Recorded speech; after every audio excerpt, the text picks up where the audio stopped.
wasn't able to contest the Commonwealth Games at all, really.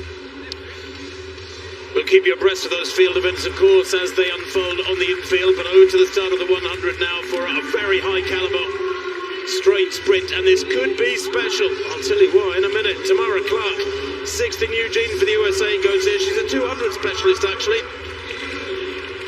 Eugene was her first ever senior US vest. What a good account she gave of herself. World number 5 at 200 this year, but she has run 10.88. There is Twanisha Terry. Ran a great angle leg for the USA in their gold medal winning 4x100 metres relay in Eugene. She was only a semi-finalist in the individual event. Sherika Jackson, well, the world champion at 200 metres. She has run 10.73. She's second fastest in the world this year. Fabulous range here. She's run 10.73, 49.4 for 400. And it looks like Melissa Jefferson is a non-starter there. That's a shame if that is the case. There is Shelly Fraser Pryce, the living legend, the world champion from Eugene. 5 times a world champion. Shelly Fraser Pryce in 2009, 13, 15, 19 and in Eugene. There is Aliyah Hobbs, 6th in Eugene. US Championship silver medalist, 2nd in Chortsov on Monday in 10.94. Still in good form, the American in 6th. Marie-José Talou of the Ivory Coast goes, who was 7th in Eugene. I call her one of the luckiest athletes in athletics. 4th in Rio in the 100 and 200. She was 2nd in the World Championships 100 and 200 in London 2017, and so on her career. Daryl Nita of Great Britain, a semi-finalist in Eugene, but took a fabulous bronze in the Commonwealth Games just last week. UK champion at 100 and 200. And in the Commonwealth final, when she got that bronze, she had a terrible start. That was just last Wednesday. She starts better here. She could be a real threat. Well, lane 4 was due to contain Melissa Jefferson. She's gone. Shelly Fraser Pryce. Well, what a legend she is. World champion back in 2013 in Moscow, 200 metres. She's 10 times an individual world champion, along with the relays thrown in. It is an astonishing career, 35 years old now. And with 10.66, she is the 3rd fastest athlete in history, by the way. 10.66 this year, she ran 10.60 last year. There are still whisperings going on of a world record for Fraser Pryce. She goes in 5. Sherika Jackson, the 200 world champion, in 3.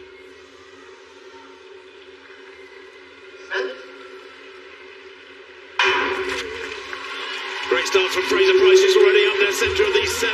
Moving away at the moment. Expect Jackson to from right to come through late. But Fraser Pryce is moving away. Great running from Tallow as well. The winning time, 10.61. Well, that is only 1/100th of her lifetime best. It is a new meeting record. Many will be happy to see Marion Jones's name looked off the meeting record list. The American running 10.72 back in 1998. Just over 24 years old, that record from Marion Jones. And the wind speed yet to come up, but it is indeed a Merton meeting record. 10.62 in fact confirmed. It matters not. It's quicker than anybody else in the world this year. It is the fastest time in the world this year. And in fact, only Griffith Joyner, Flojo as she was known, and Elaine Thompson-Hera have run quicker in history than that. Steve, she grabbed half a metre in the first 5. I didn't think it was that quick, because look where Talou is. You think, okay, this is a 10.8. And look at where Sherika Jackson as well. Not only Shelly Fraser Pryce, so 3 times she's run 10.67. Once 10.66, as he mentioned, now at 10.62. But Jackson has now run 10.71. She goes into the top 10 all time. Talou, 10.72. She goes into the all-time top 10. What's going on? Brilliant, absolutely brilliant sprinting. Shelly Fraser Pryce leading the way, setting new targets. She is a target herself, of course, and they were chasing her tonight. They were close. And that's why I'm not sure we thought it was as quick as that. But that is sensational. Look at that. Meeting record, personal best, area record for Talou, equaling personal best for Hobbs as well. All the way down, Jefferson didn't start. I think she ran 11 seconds. The top 7, all under 11 seconds. Well, more to the point, Steve, I think that's probably the quickest top 3 ever. I don't think anybody's ever run 10.72 and come 3rd. For Talou, that is an African record, an area record, effectively a continental record, and a personal best in 3rd. Quite staggering. Well, what a year it's been for Nina Kennedy. The Australian just seems to go... Well, it's just the consistency that she's had this year, because a bronze medal at the World Championships, and gold at the Commonwealth Games, and a year when others perhaps haven't found the best form. The likes of Sandy Morris, can see her tonight. Sandy Morris, see her tonight. She steps into the picture just at the right time. I was just mentioning her. So Kennedy. Still early stages, although we've had 3 or 4 already go. That's better. Nicely done. Wasn't the best of competitions at the Commonwealth Games in terms of overall quality, but you still have to produce the vaults, don't you, at the right time, and she did that. I think was perhaps a little frustrated with the performance of the World Championships, but I think the bronze medal, given the quality of the competition there, was pretty good. Way over the bar here.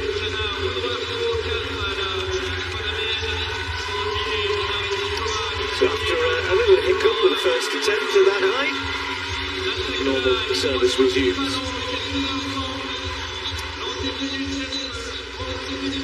She is a beautiful looking vaulter, isn't she? Now, back to this women's javelin for Barber.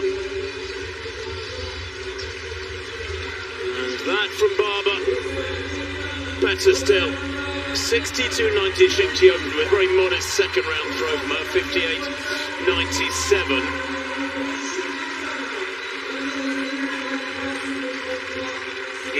From Barber, not far shy of 65 metres. Wow, that's by some margin the best throw of the night from the world champion. Well, there it is, 64.50 to give her a very handy lead in the third round. Top of the third round, that is. The others yet to take their third throws. Prince Albert, always a keen athletics fan, getting the best view he can. And over on the far side, maybe needs the binoculars to see the 1500 metres. Women are lining up for, again, what promises to be a race, perhaps 2 races, because Faith Kipyegon, who we're going to see in a second, Claire Johnson, who's had a great year, big step forward for her, but she'll not be, I don't think, expecting a hang on to Faith Kipyegon. Mashesha might try to go with it, won Diamond League early in the season. Didn't perform too well at the World Championships. Jess Hull has had COVID and just trying to find her best form again. But here we go, Faith Kipyegon, who again pretty much as expected. It wasn't a case of destroying the field. She had a good race against Sigai. Laura Muir picked up the bronze medal there. Adele Tracy incidentally running for Jamaica here after another new personal best at 1500 metres. All of these women will be thinking, do we go with Faith Kipyegon? Because she's been asked, or she has asked, to go through in 2 minutes 2, which is world record pace. And don't forget, the world record was set here, 2015, then Zeba Dibaba, 3:50.07. So essentially, Faith Kipyegon's going to try and run sub 3:50, the first woman who would ever do that. It's a tall order, it's a very tall order. She would have to run a second quicker than she's ever done before, but that's what she ran here last year, just outside 3:51. So the women's 1500 metres, Faith Kipyegon against the clock, we think here.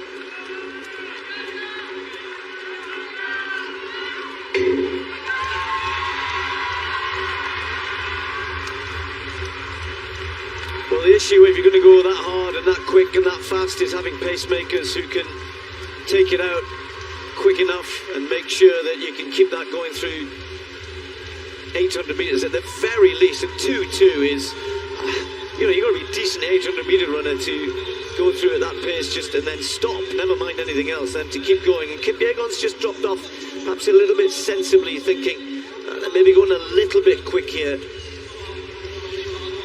Well, Steve Aroff took the men's 1000 out, maybe a little bit too quick, 51 seconds, remember the first lap for them, and they take the field through 300 metres here, and about 45. That is a little bit quicker than 62 second pace, but that's okay. You always expect the first 300 to be a little bit tasty, just to get it set up nicely. Now they should be able to settle down a little bit. It would be perfect if they could go through here in about 61.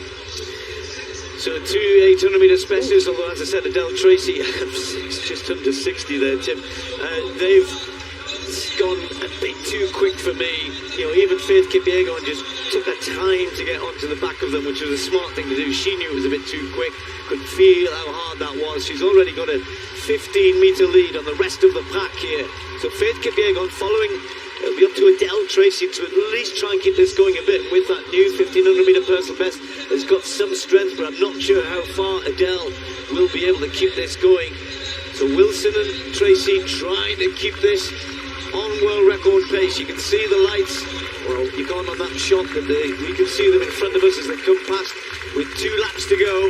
And they're right up with the lights. Faith Kipyegon's running with the green lights, which will be the world record. Were she able to stay close? That gap just gets bigger and bigger.